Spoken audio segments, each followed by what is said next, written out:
Wild and Weird West Virginia podcast. The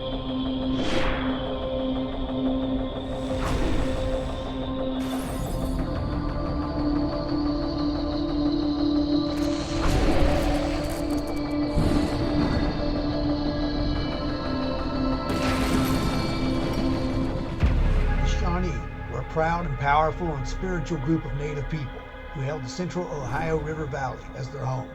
Two powerful leaders would eventually emerge, both seeking unity and eventually peace, each ending with an alleged curse on the land. Is there any truth to the curse of Tecumseh and Chief Cornstalk?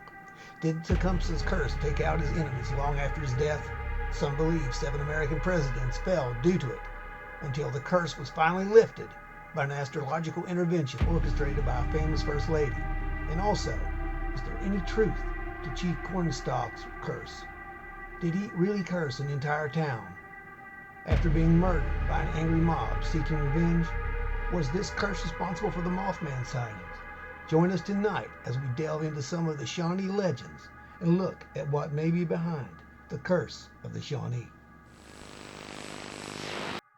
Welcome to Wild and Weird Radio, a Wild and Weird West Virginia podcast. Tonight, we're joined by a special guest host, Jessi from Hellbent Holler. She's going to be hanging out with us tonight as we cover the Shawnee lore, legends, the Tecumseh Curse, and the Cornstalk Curse.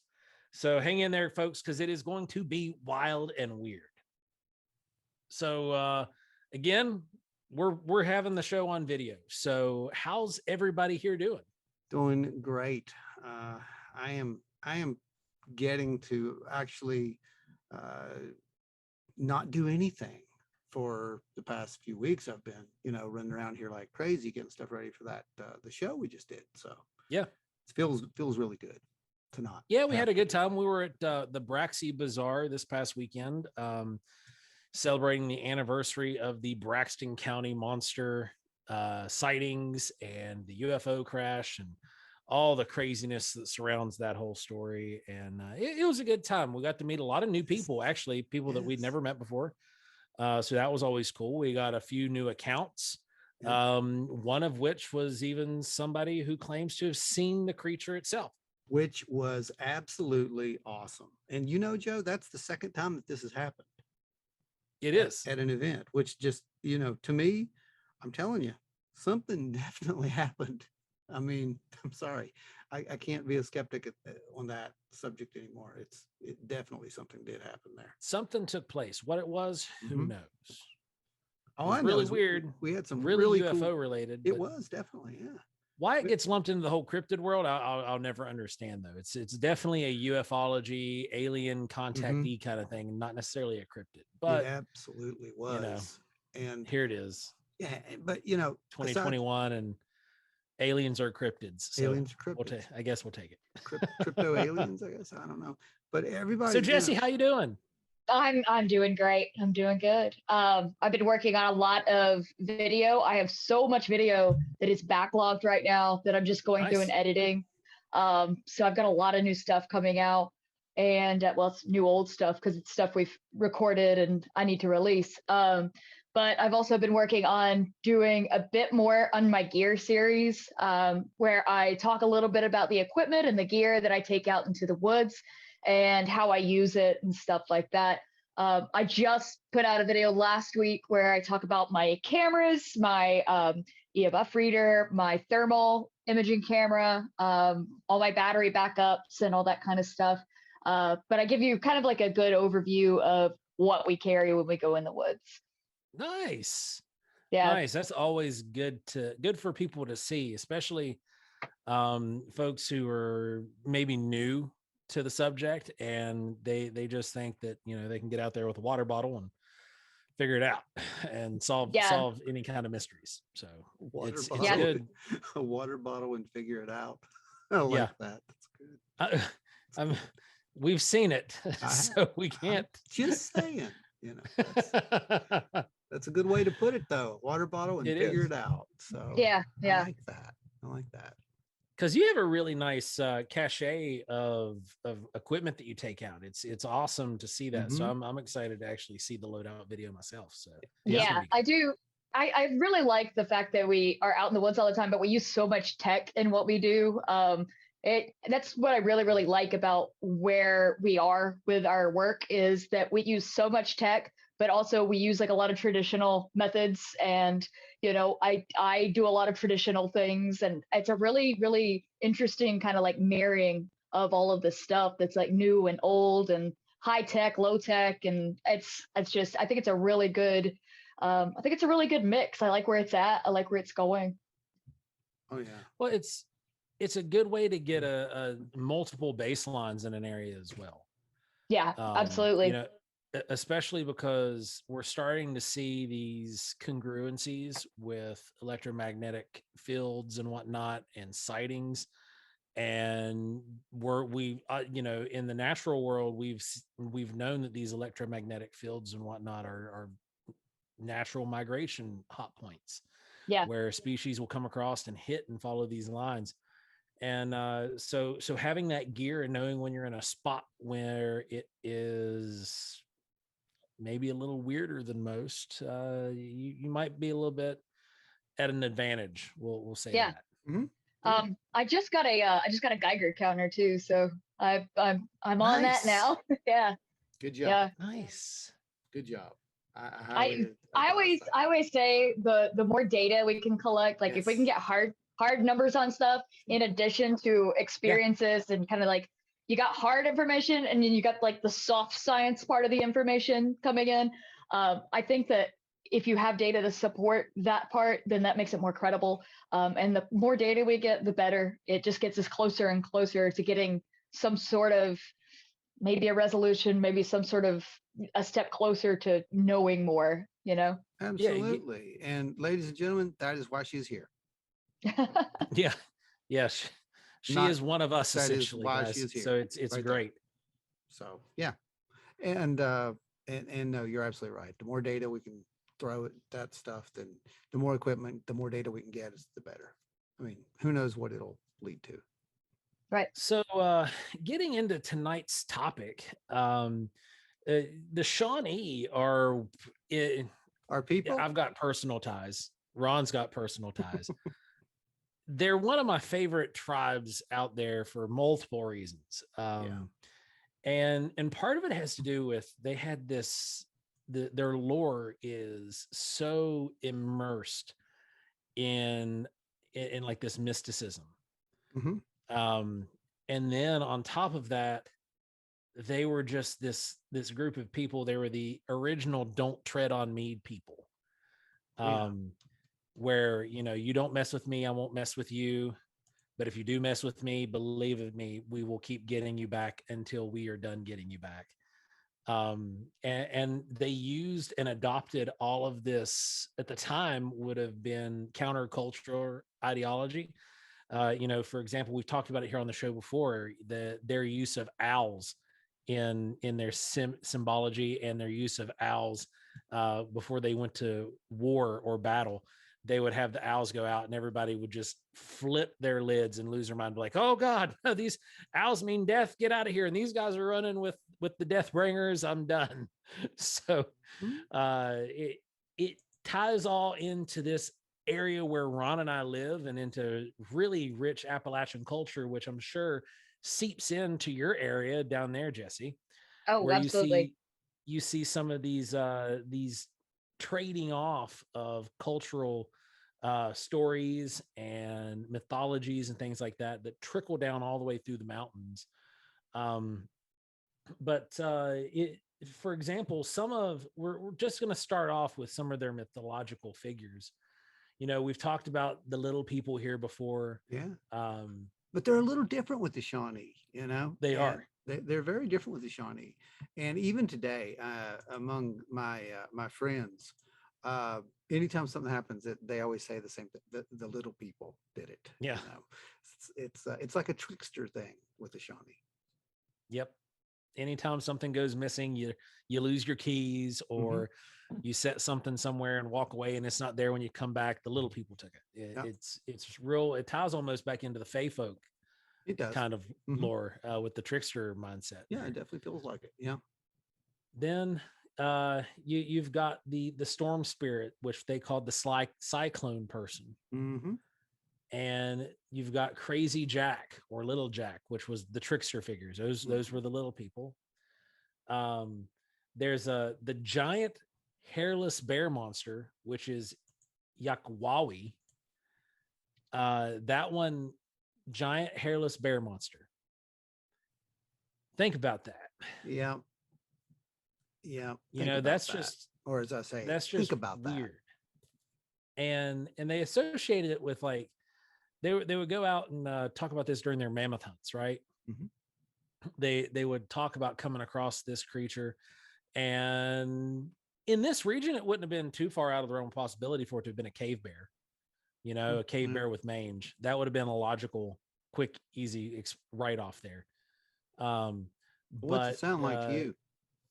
It kind of sounds like you could be like a Bigfoot-like creature. Personally, you know, a lot of these creatures sound like different uses of different names for these Bigfoot like creatures. Mm-hmm. No, I totally Now, agree. Yeah. Another one that we've covered in a strong aspect is the Water Panther. Oh yeah. So Ron, you want to hit that a little bit? Well, the Water Panther is an interesting spirit. It's a different thing. There are some people who believe that it's a god. It's not a god. It's a spirit. It's a being. It's a creature. I mean, lack of a better word, sure it is, but basically it is an underworld type spirit. And we've actually talked about this with other tribes. There were underworld type spirits and there were sky spirits, right? So the counter to the underwater panther would be the Thunderbird. And what you would have there would be basically a battle between good and evil, right? Because you have the sky versus the underworld. There are people who believe that these water panthers lived all up and along the Kanawha River, all the way up into the Ohio River, all those areas. Yeah, it wasn't just here; it was all through, and there were representations of these stories about this thing that would drag you in, which led a lot of people to believe that they were talking about the whirlpools, because there were whirlpools in on the Kanawha before it was dammed up and water control and whatnot. Those whirlpools still exist there at 2ND Way. They do, where the waters mingle, it swirls. We're at the confluence there with the Ohio and the Kanawha. That's right. Now, I know down farther south, do you know much about the Water Panther lore in your area, Jessi? No, actually, most of the tribes around here we have the Cherokee, but there is a legend about it's sort of like a river siren. It's in the French Broad River, and there's a couple of whirlpools out there, and there's this legend about a river siren that will drag men to their deaths. That sounds very, very similar to that. It's a beautiful woman under the water that will men go into the water and they never come out. Oh yeah. Oh wow.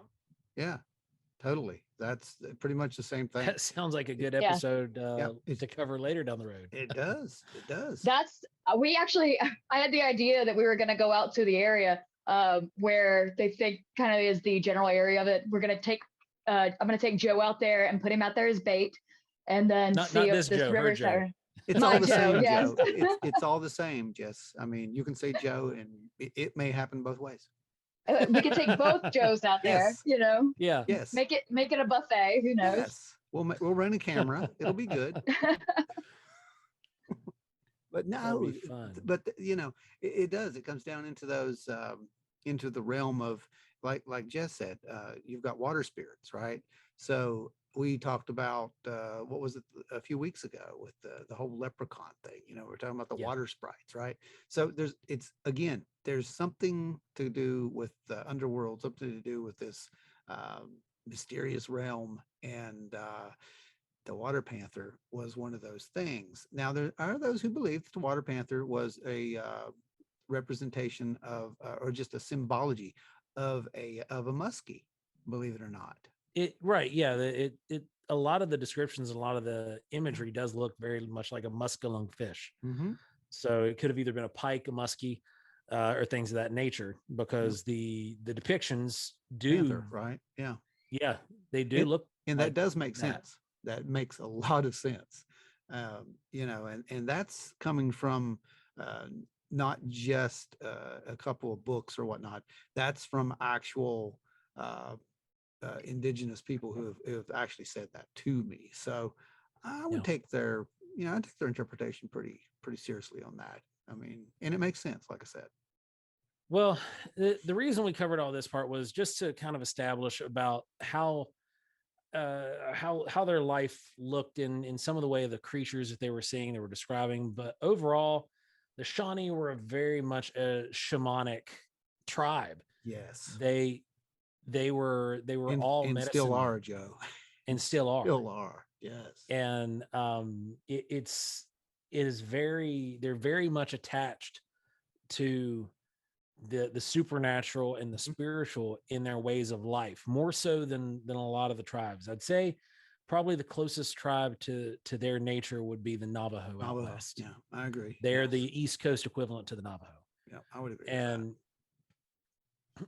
you know, we start looking down some of this stuff and just kind of trying to tie in some modern lore with what we've got going on back then with the Shawnee tribes.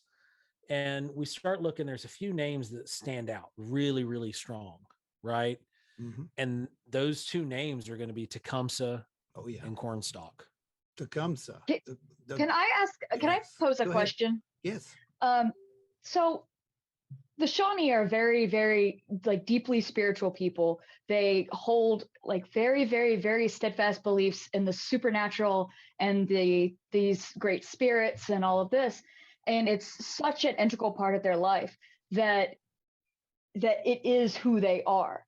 Do you think that because they hold such strong beliefs that is why they are so able to easily say F you to anybody that comes after them, because they only answer to a higher power and they don't answer to the white man or anybody else or other tribes that come after them? They don't answer to them. They answer to the Great Spirit, and that's it.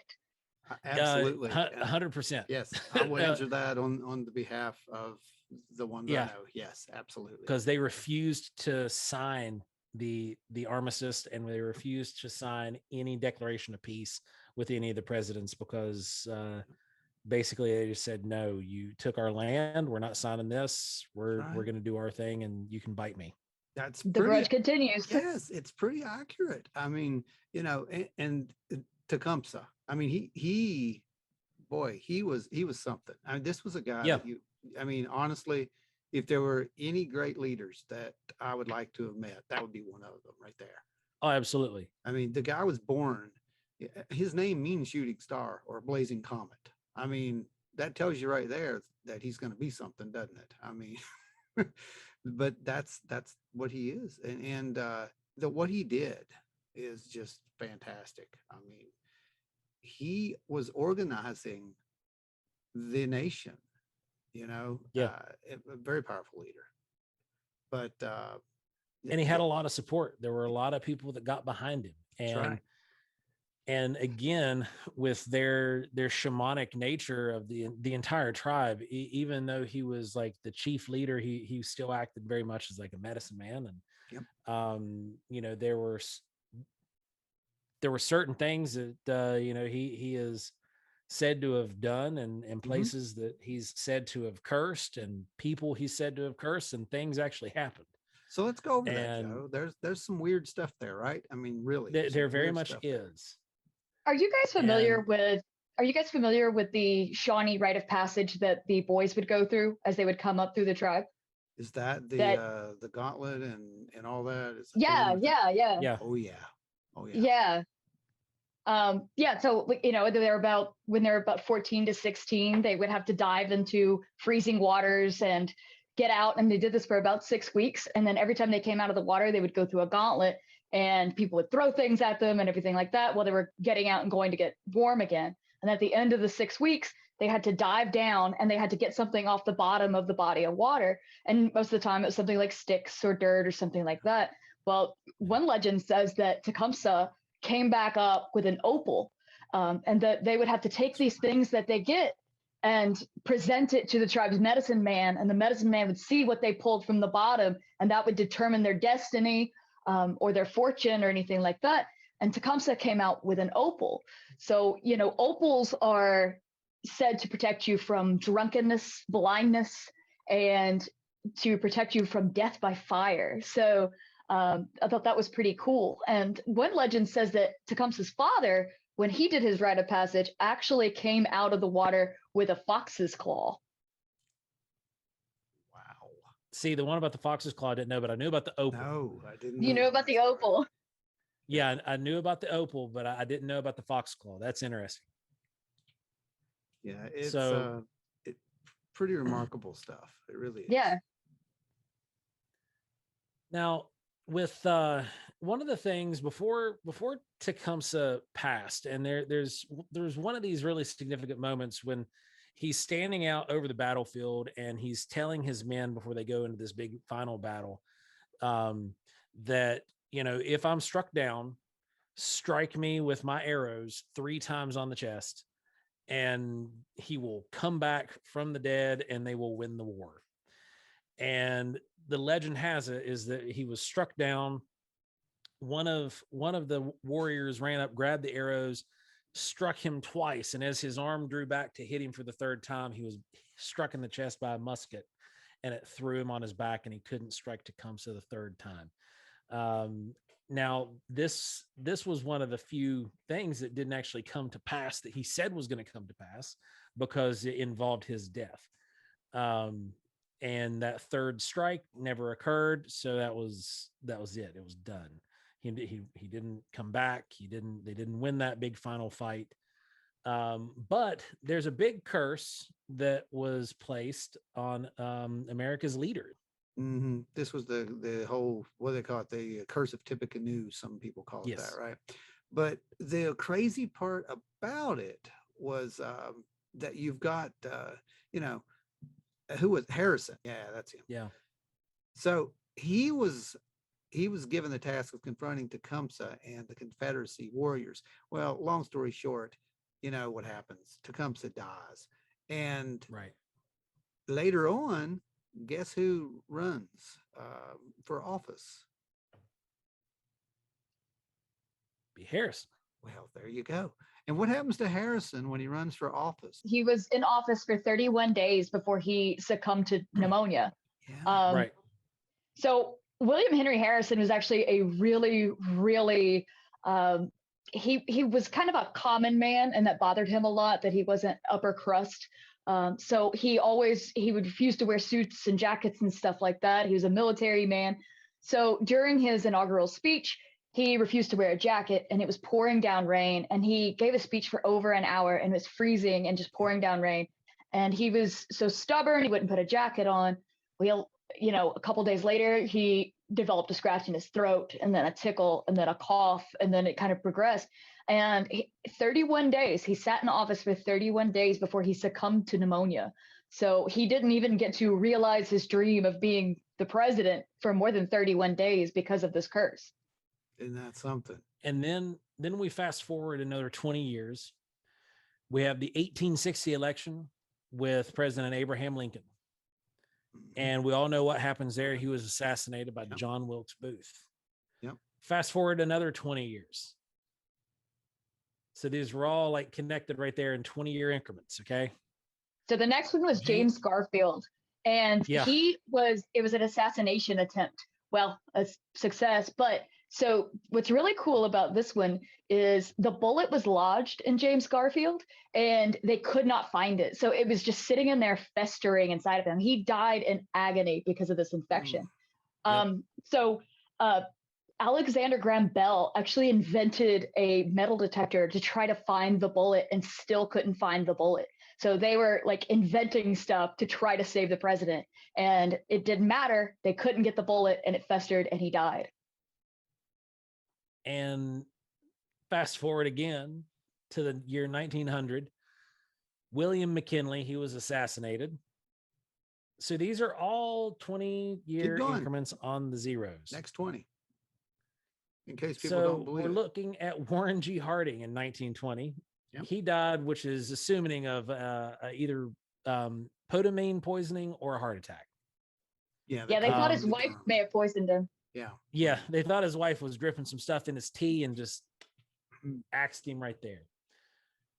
1940, we have Franklin D. Roosevelt. He died in office from cerebral hemorrhage.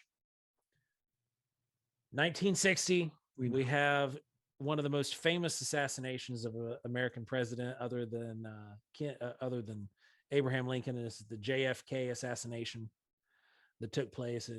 That's another episode that we need to cover. It is. Yeah. We need to cover that. We will. That would be a fun one. We will. 1980. What happened? Ronald in 1980, Reagan lived, buddy? but he was shot. Bingo. Exactly. Now tell us, Ron, because you found a link between what could have broke the curse. I'm just saying. Okay. It's a possibility. It's a possibility. Because, okay, so now here's you tell your thing. I'm going to tell my theory about how it broke afterwards. Okay. Yeah. So basically, Reagan is shot, right? He lives. So the curse is broken, or the alleged curse is broken. So this makes people think, yeah, it didn't really happen. Well, later on, it's revealed that the curse may have been broken because of astrological means. Now, we know that Nancy was involved with an astrologer, but she says it was afterwards. But let's think about this for just a second again. Just because they say it was afterwards, that doesn't really mean anything, does it? Because the astrologer was very famous and did admit to making some very big decisions that affected the course of history, literally. Everything from the Cold War, you name it. That one person gave advice on all that. Said, told when the meeting should take place, strategic arms limitation talks, all that, everything, which is just remarkable. So is it possible that they had the foresight to know exactly what to do, where to move him to, just a slight something to change history or the future? I've seen a couple sources that say that Nancy was fully aware of this curse and that she employed astrologers beforehand and psychics beforehand. That's what I'm thinking, Jess. I'm seeing that in different pieces of source material that she knew about this curse. And Nancy Reagan adored her husband more than anything in this world. I don't think we can ever forget that image of her at his funeral, knelt down by his coffin. That Ronald was her life, her world, and she was going to stop nothing to keep him alive and, to thwart this curse. I agree. 100% agree with that. Joe, what's your take on it? Well, my take on all of this has to do with some of the astrology that took place through the 80s, right? Mm-hmm. So we have Tecumseh, who very well could have been born under a comet. Now, in the 80s, we have a comet moving into the solar system. Yeah, a very famous one. A very famous one, as I recall. And because Halley's came through in the 80s. And it very well could have been that this was cut off with the source. Just saying. I got you. I know what you're saying. Just saying, it's a thought, it's a theory. While we were reading through all this stuff earlier, I was looking and I was like, that's relevant. Yeah. That's relevant. That could be a thing. There were several anomalies that took place in the sky through the 80s. There was a couple comets that were discovered, and then Halley's comet came through in the 80s as well. And if you've got somebody who deals in astrology and whatnot, who's a professional in this, they're going to be reading these charts. They're going to know. Mm-hmm. And they're like, okay, well, if this curse was done through this means, then this might be the best way to break it. Right. Do this on this way. You know that during Tecumseh's life that there was the Great Comet of 1811 that came through. And that was when he was trying to really gather together the Confederacy of Tribes. And he went to all these different tribes and there was this whole thing with these red sticks that he would give one tribe a bundle of sticks. They go to the next tribe, and he told them to throw a stick in the fire every night. And then when they run out of sticks, he will stamp his foot and the earth will shake. So he went and gave these sticks out, and all the tribes were doing this. And then when the legend says that when the sticks ran out, they threw the last stick in the fire that night, he was supposed to stamp his foot. That was the night of the New Madrid earthquake that took place. And the epicenter was right in that Ohio, Kentucky, West Virginia area. And at the same time that the earthquake was taking place, that great comet of 1811 was coming through. And that was the big event, the comet, the earthquake. That was what told the tribes, this is the man we must unite under. And that's what was the big event that led them all together through this spiritual cause to defend their land. Can you imagine? That's just. Can you imagine? Literally. The way that he could have predicted that and known that, and because again, he's tied into this shamanic priesthood essentially, and he prophesied that this was what was going to happen, and then he goes forth and does it. Yeah, that's just the Shawnee were Jedi, Joe. They pretty much were. And I mean, literally, they were amazing. They are amazing. They are. Yes. I mean, yeah, because you can't even imagine. And it's not just stories. It's not just legends. Right. These things are very real. And Jess, you know as well as I do that if you get enough people in one place and they're all doing the same thing, that there's a very good chance if they do it right, they're going to manifest exactly what they're all focusing on. So, I mean, it's like it's a mass scale tulpa sort of situation, and it's this belief and this manifestation that all comes together. And what really broke the whole thing apart was the Battle of Tippecanoe. And, people lost their faith after that. And that was a miscalculation by his brother in that whole thing.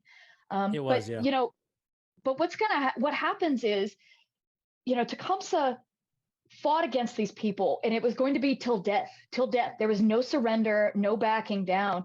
And I think what we're seeing with this curse is that even after death, he's still taking out your leaders. It's crazy. I mean, he's taking out some would say the most important person in the world, which is the U.S. president.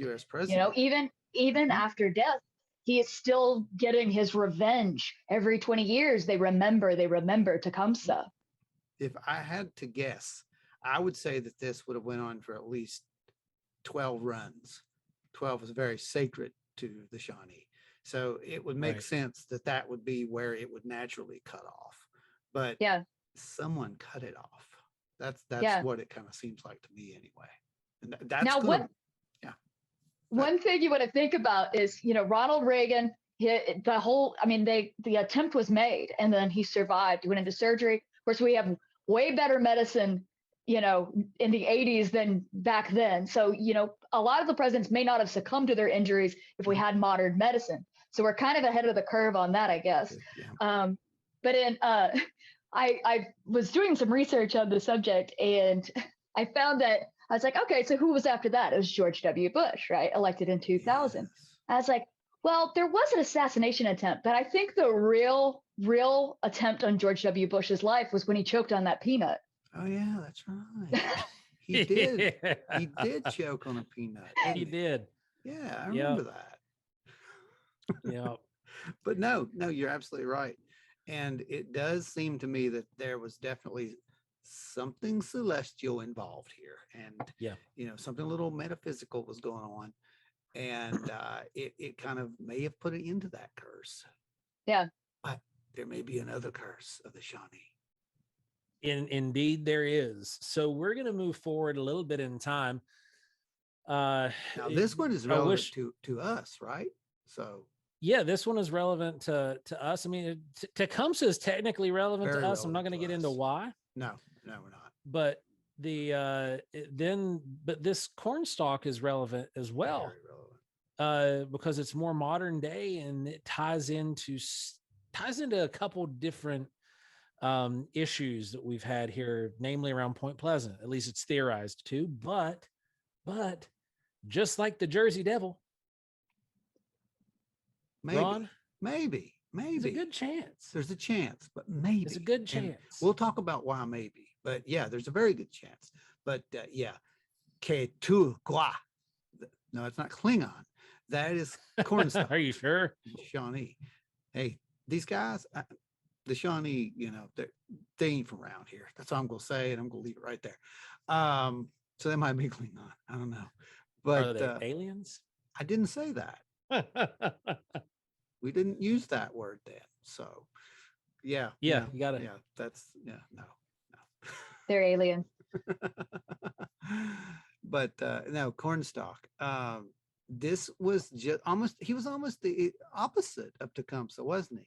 Whereas he was the Tecumseh peacemaker. Yes, Tecumseh was trying to unite all these different tribes to make this big confederacy of warriors. This guy is trying to do kind of what we try to do with the paranormal community, isn't it? I mean, if you really look, he's trying to be the ambassador, the peace bringer, the person that brings everyone together. Yeah. And gets people under one roof to work with one another. Yeah, he was really trying his best to create this. And the way that he did it, Joe, this is important. He didn't do it because, he wanted people to think, oh, the Shawnee are just going to run. We're not cowards. He knew that to live meant to fight another day one day. That's what he knew. Yeah. And the best way to do it was to get the heat off the Shawnee. And that was his plan. His grand plan was basically neutrality. Now, legend has it that upon Cornstalk's betrayal in Point Pleasant. Oh, yeah. Tell the great story of the betrayal, the whole story. So the whole story of the betrayal, he comes in and it's a whole mixed grab bag. We've covered this, I think it was last year on Mothman Days in depth. So if you really want to get the 35-minute spiel, go back and listen to, I think it was day 2 of Mothman Days last year. So following a defeat in 1774, he decides to make peace, and he wants to make peace with the settlers. So he goes to Point Pleasant with 2 of his companions to warn the settlers that the British are trying to incite the tribesmen to attack them. Now, fearing an attack, the colonial soldiers will seize Cornstalk, his companions, and they imprison them in the fort in Fort Randolph as hostages.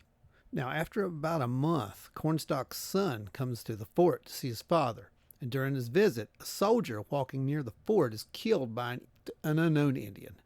And the other soldiers just simply rush into Cornstalk's quarters and kill him in a mad act of revenge. It's absolutely ludicrous. No one knows who they are. So Cornstalk allegedly cursed the land there of the Kanawha River and the Kanawha Valley, this whole area that runs down through all the way basically from Charleston to Point Pleasant up into the Ohio border.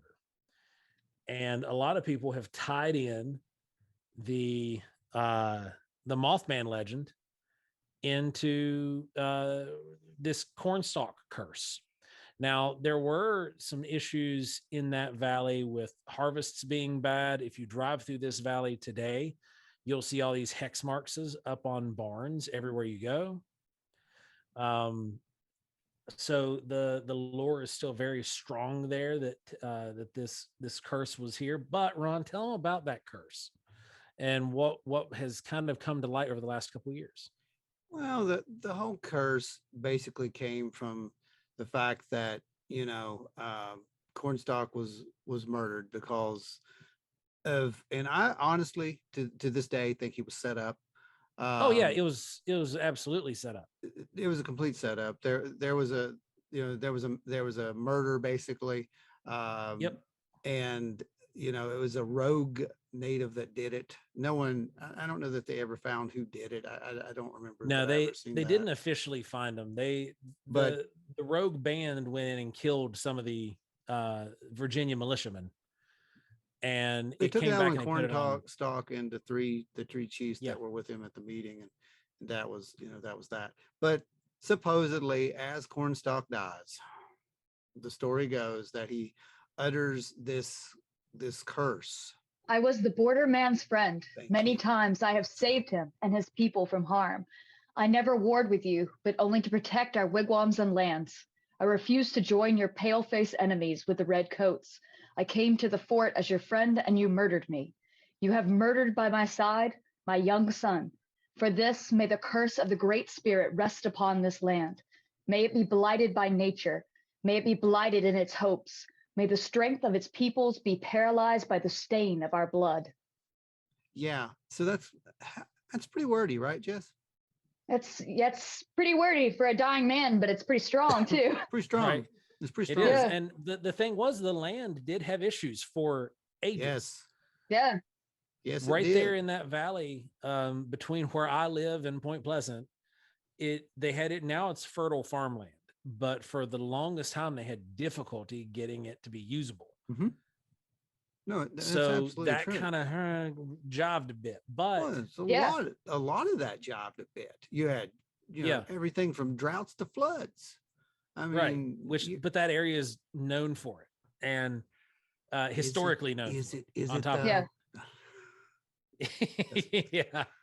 But now the curse was allegedly found in a play manuscript. What you just said, and that's key. Allegedly, Yeah. you know, And from one source. Seth, One source. our friend, right? Our friend source. Seth Breedlove from Small Town Monsters, they had spoke with the source. They had seen the manuscript and they talked about it in their Mothman of Point Pleasant documentary that you can go watch on YouTube now. And you can see how that all kind of came about. So was this a curse? Was this something that was actually put on? Was this the curse? What we hear, was that the curse, or was there maybe something else? Because the blight on the land, that was pretty That's pretty accurate. That specific. happened. Yeah. I mean, That's very specific. would you put it past the Shawnee? I wouldn't. Absolutely not. I mean, it would be like, No. it would almost be like a doomsday device, Yeah. have Scorched this- earth. Yeah, exactly. It's like, I would not put it past the Shawnee. Maybe he didn't do it. Maybe, maybe Cornstalk didn't do it, but maybe Yeah, someone else did. it could have been another medicine man that was like Yes. his right hand man or It something. absolutely could have been, Yeah. I mean, that's important to understand, they were at that fort as an emissary, to peace.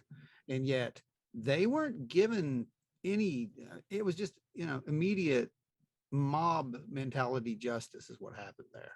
And Yeah, based off yeah. the actions of a rogue group.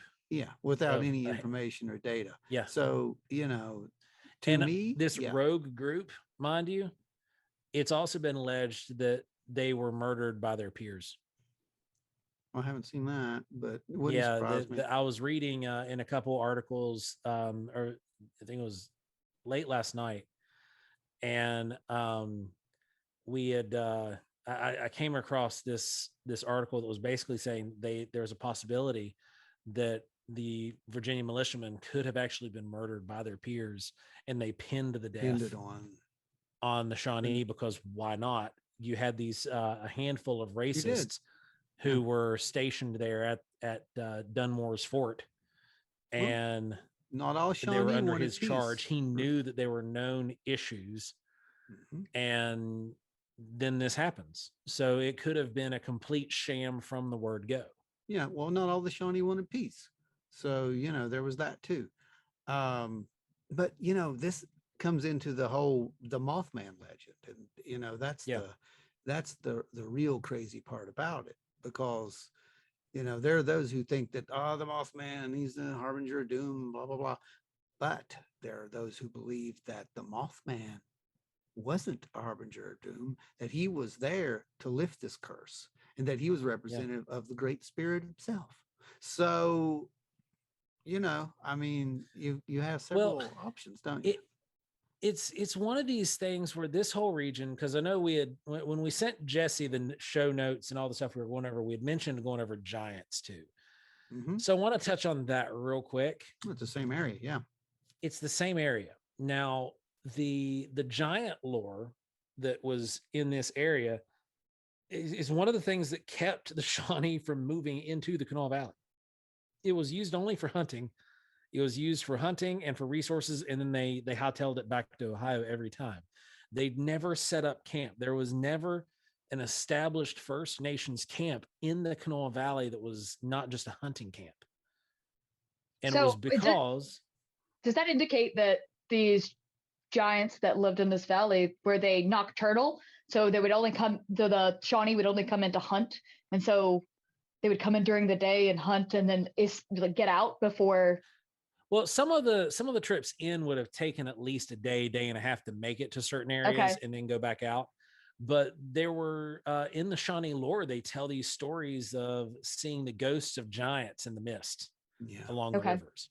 Now, and hearing the ghosts of these giants. Now, we've hypothesized before on the show that these ghosts of giants could have been one of two things. It could have very well been the ghosts of some kind of spiritual creatures, or the giants that were buried in the mounds here in West Virginia. It could have been the spirits of those giants, which could also be Sasquatch. We've bounced back and forth between that. Now, the other one is that they were seeing or having experiences with the wild men, the wood boogers, and the Bigfoots of the East Coast up and down the rivers here, and that they had also inhabited this region. And when you think about hearing that, like when you think of a ghost, right? You think everybody always goes to, they don't think of EVPs where it's like, help me, everybody thinks of ghosts in the horror aspect of like the kind of droning noises. If you go into any culture and you ask them to make a ghost sound, they're going to make some kind of eerie wailing noise. I'm going to go boo. Yeah. So if you go into dark area, this area is like super thick with fog all the time. Anytime the seasons are changing, fog. Anytime it's rained, fog. Anytime you go and there's a sudden temperature change, fog. And it's like cut it with a knife thick fog, right? So imagine you're on a small canoe and you're paddling upriver and you start hearing these noises and you see these silhouettes through the fog and they're way bigger than you and they're making these woo kind of sounds. Kind of sounds like Bigfoot to me, but I'm a Bigfoot guy. So I don't know. Now, it could be the ghosts of giants, very well, just exactly what they had said, because this region was known as the Valley of the Giants. And there's several mounds. There were hundreds of mounds in this region. How the Shawnee say that it wasn't their land, Joe? They took it. So exactly. That's right. They did. That was here before, and they were giants. So that's exactly what they said. So that could have been a hangover of like, well, we killed these giants that were here, and now they're like kind of coming back at us. Mm-hmm. But like legend has it too, if you kill a Bigfoot, they're gonna get you. Look at Ape Canyon. Yeah. You kill a Bigfoot, you're gonna get it. Here comes the business end of like 500 pounds, and you don't want none of it. But they did. They said that they took the land from the race that was here before them, and it could be just their superstition that was getting the best of them at that point. But they never settled this region. This region, like I said, had hundreds of burial mounds that were just plowed over and destroyed. We've only protected a handful that still remain standing today. That is true. When they excavated a lot of these burial mounds, they found large skeletons in them, correct? Yes, they did. Yes, they did. Yeah. Yeah. And, you'll have people who are skeptical of the whole situation, of course. And they're like, I was reading a thing earlier that somebody was like, well, these workmen who are excavating these, they don't know how to properly measure a skeleton. It's like, these are people who build stuff for a living. They can measure things, Right. And you can see if something is larger than the average person is, that would jump out at you. A couple of things. When they were talking about not knowing how to properly measure a skeleton, they're thinking the way fossil remains are pressed and separated, right? These weren't fossilized remains. These were only, a few hundred years old at best. Yeah. And so they were still roughly intact. Think of it like finding a mummy in Egypt. That's the kind of remains they were finding. They weren't fossilized, pressed down, like broken apart, where you had to, fill in the gap where sinew would have been. and just guess these bones were fairly well put together still. They weren't broken apart. One of the chambers was breached over in the now what's called Shawnee Mound, which has nothing to do with the Shawnee people. It's just that this park is called Shawnee Park, and there's a mound in the park. It was when they got into the centermost chamber, there was a sarcophagus in the middle that had ash remains. It was there were human or bone remains, whatnot, ground up into ash and all that.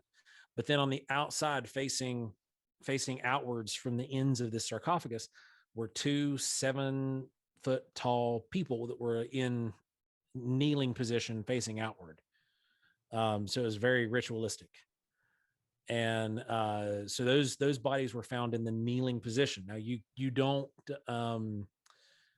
you can't find something in a kneeling position if it's scattered and blown apart. No. So you're intact for the most part. It's mummified and intact. So that whole argument with, well, they didn't know how to measure stuff, it really falls apart when you start, if you know how these bodies were found.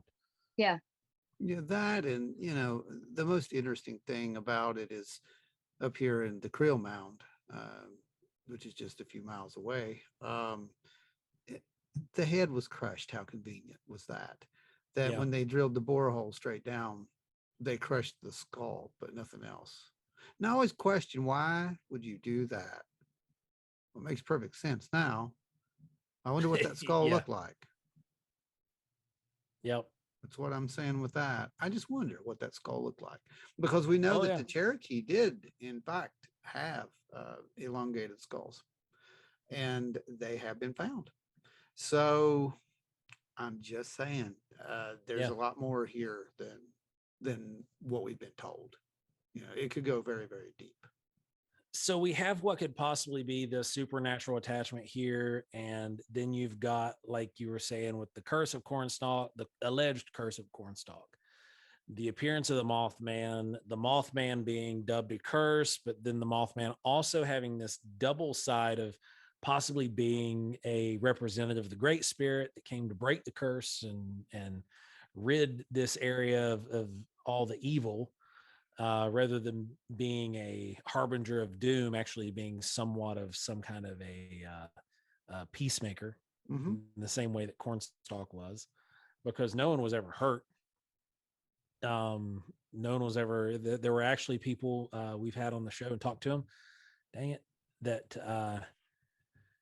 they've been on the show and they've told us about how their family was ran from the bridge before the collapse by winged humanoid creature, and they drove off and ran because of what they saw, and that saved their life. They would have been on the bridge at the time when it collapsed had they not turned around.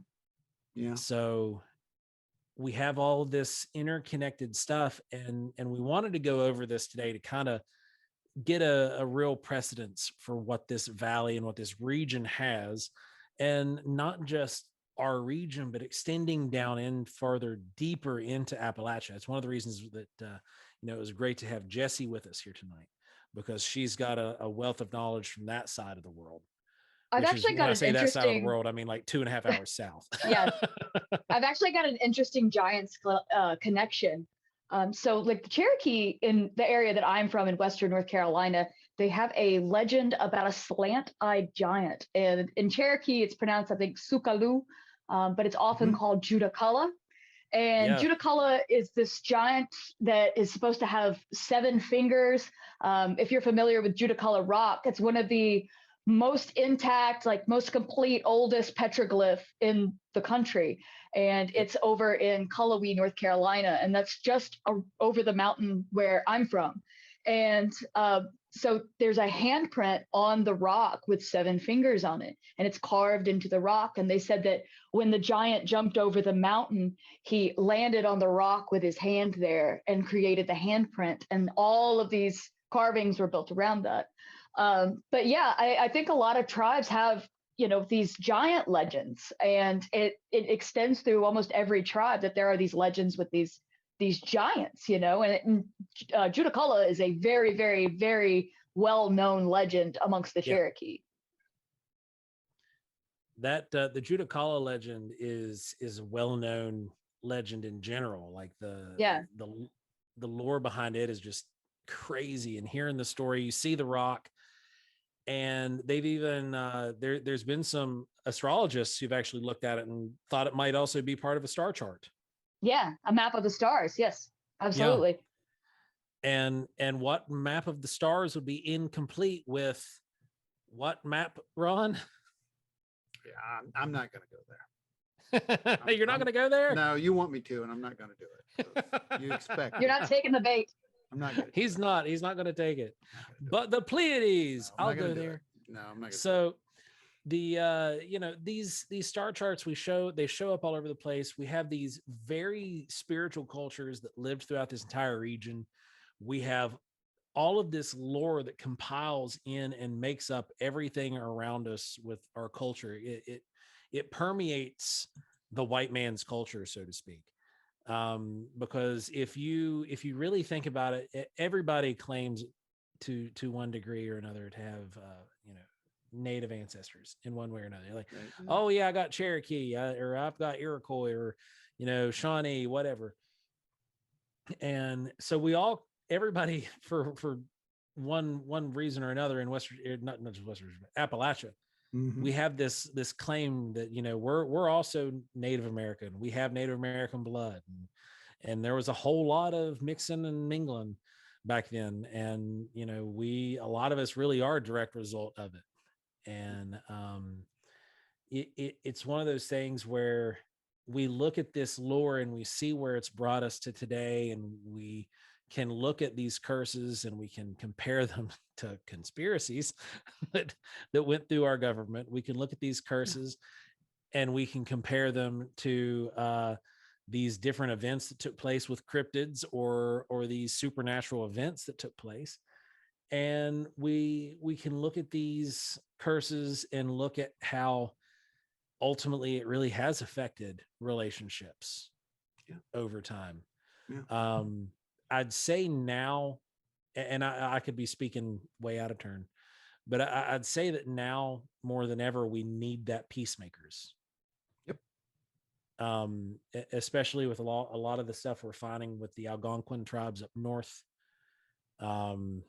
And there's a great need for that. So let's not be the reason to have another curse come down on us. No, I agree with you. And that's what it was. They were divided peoples, and they were, don't do it. I think that's the easiest thing to say, right? To avoid a curse, just don't do it. Just, come together, because that's kind of what it was all about. That's what they were trying to do. They were trying to, Cornstalk was trying to bring people together for peace finally, but, of course, Tecumseh was trying to bring them together for something else. But the whole thing is, people were trying to deal with this change in a way that they had to deal with it. The Shawnee were trying to make a last stand. That was their last stand. They knew that if they could join together into a confederacy, they would be taken seriously. They didn't have to go to war. They would be taken seriously. Yeah. And they could sit at the table and have negotiations and not be looked at as some kind of, savages, which was ludicrous. I mean, I think it was even Harrison who said that Tecumseh was like one of the most brilliant. He was a genius. That was his words. Yeah. He was a genius. And that's the kind of people that you want sitting at your table. That's not the people that you want to be fighting with. So, history could have changed. History could have been something completely different. And boy, wouldn't it have been amazing? But, there's always lessons in the past, guys. Always lessons in the past. There are always lessons in the past. As for these curses, anybody who has any desire to get involved with, Jessi had mentioned it earlier. She's putting together these videos where she's showing you loadouts and gear and equipment. Anybody who's also wanting to get into this kind of stuff, you need to research and understand the lore, understand what you're getting both feet deep into before you find out that you're way over your head and that you've stepped out of your depth. You want to understand what some of these origins are, because if you just go out, say, looking for Bigfoot, and you're not going back and reading the historical text, you're not reading the First Nation stories of what they experienced out in the forest, then you're ill-equipped the minute you step into the woods, because you're already underestimating and you're putting yourself at a deficit of understanding what you could be dealing with. Because in certain places it was older brother, in certain places it was the other tribe that they traded with, in other places it was the cannibal giants that were coming to destroy you and your tribe and your family. Now, that's an awful grab bag kind of situation, and you need to know and understand that not everything's going to be rosy and pretty when you get out in the woods. Sometimes you will find things that will blow your mind, like absolutely completely shattered and tangled up deer, for example. There's all kinds of stuff, and you're talking about just Bigfoot. There are other things. They were seeing the same thing that we're seeing today. They just called it different stuff. And case in point, the Legend of the Star Maiden. Go look it up. Actually, I do you one better. I'll have a link for you. There you go. But it's an absolute it's a contact story, and that is, for lack of a better word, that's exactly what it is. Complete with alien hybrid children. Hey, I said it. There we go. We got it out of him. That's all. Ring the bell. No, I'm not. That's as far as I'm going. But no, guys, what do you think about the curse for real? I want Jess, you go first. Okay, the curse. I think the curse is real. I absolutely believe that the Shawnee people possess some sort of higher power. I think their connection to the Great Spirit really fueled that. And then when they were together, united for the first time ever, that really culminated in some sort of just power explosion. And I think that maybe that the power that was put into Tecumseh when he gathered, I mean, this was unprecedented for this many tribes to gather together and join forces and form this confederacy of tribes. It was unheard of. These people had been warring for centuries up until this point. And now they came together against a common enemy. And these are all very spiritual people, and they came together, hearts, minds, souls. And I think that they put a lot of faith into Tecumseh. And he was already a powerful being to begin with. He was born under a shooting star and all these things. And I think he was a man for a moment, and they put all this into him. And I think that echoes through time. And I think that it's still being felt to this day. We are talking about it. These are things you'll never forget, Tecumseh. You'll never forget his fight, and you'll never forget the fight that he had inside of him, and the love for his people and his traditions and everything. He gave everything for it. And a lot of tribal members and Native Americans and First Nations people, they gave everything to try to hold on to some semblance of their culture. And that is, that's the ultimate sacrifice that these people made. And I think remembering what they've done and talking about it and honoring them for what they've done is, you absolutely have to. They deserve much more than that. Absolutely. But I think the curse is real. This is too many things lined up for it to just be happenstance. And there's so many things with each story of each person, JFK, the magic bullet, this bullet that got lost somewhere in Garfield. It's just too many coincidences. When there's so many coincidences, it's a pattern. It's not a coincidence anymore. It's a pattern at that point. So I think the curse is real, and I don't know. Is the curse over? I don't know. It's weird. It seems like attempts have been made, but like I said, we're in a different time period now. So maybe it's waning. You know what I'm saying? Yeah. It's kind of tapering off in a way. So, but I think it absolutely is real. For all we know, we're in a completely different dimension than they were then. Yeah. I'm not joking. Yeah. Small Hadron I used Collider. to joke about that. I don't. But here we are. So, Joe, what do you think? Real? No, real. There's a lot of there's too many coincidences with the Tecumseh curse to just completely dismiss it. Now, the Cornstalk curse, because I think Jessi covered the Tecumseh curse perfectly. The Cornstalk Curse, I'm not 100% sure. A lot of the locals seemed to believe it, even without it having to be in a play. Because, like I said, there's hex marks everywhere. You run up through this valley, every barn is going to have a hex mark on it. Then there's actually 3 farms up this way that they plant entire crops of sage just to cut them and burn them. So that is it. They're not selling it. It grows, they cut it, they burn it. So it, maybe, but you've got the entire Mothman tie-in. I don't think so.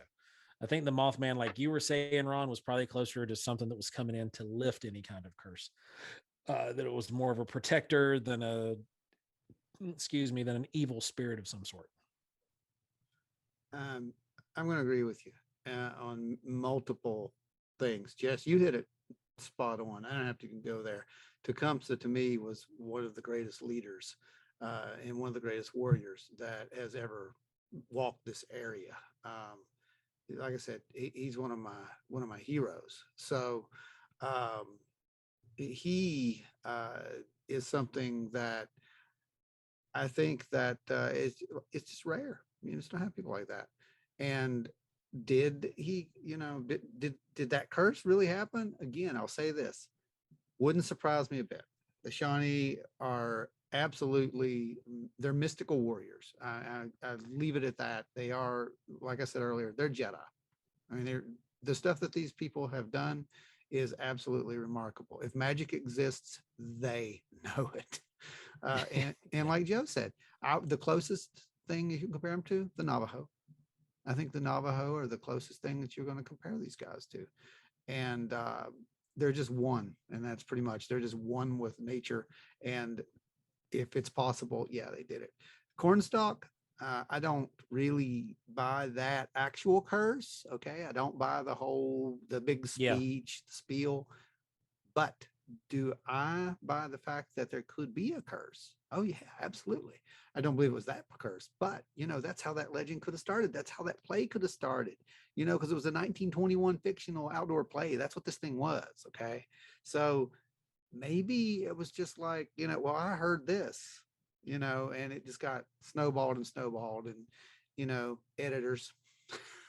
So, they had to add a little more to it and make it more interesting. Right. But as for the fact that all those weird things happen, like Jess said, you have multiple coincidences. It's not a coincidence anymore. It's a pattern. And then you have to figure out what caused that pattern.